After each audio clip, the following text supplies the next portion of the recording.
Most of us are telling our career story the wrong way, and it's likely costing you opportunities in your interview panels. I'll break it down.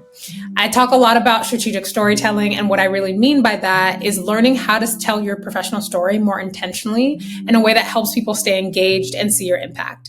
This is helpful when you're trying to land a new role, move up a level, or just solidify your impact where you are. What you see on the screen right now is the classic story arc.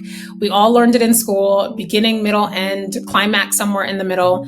And so it makes sense that people take this and apply it to when we tell our professional stories, because it's just what we've been taught our whole lives. But when you tell your career story this way, your value doesn't show up until the end.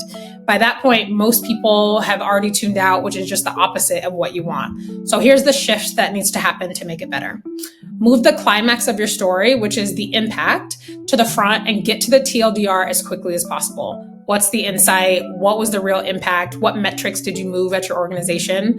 And context is really important, but you don't need to share everything that happened.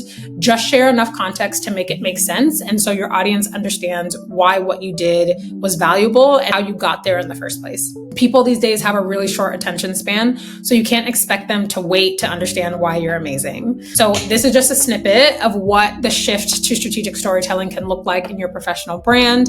Replace oversharing with clear, terse, and structured content so your value shows up from the beginning. And I'll be breaking this down step by step, so stay tuned if you want to learn more about how to tell work stories that leave your audience wanting more. Hope this helps.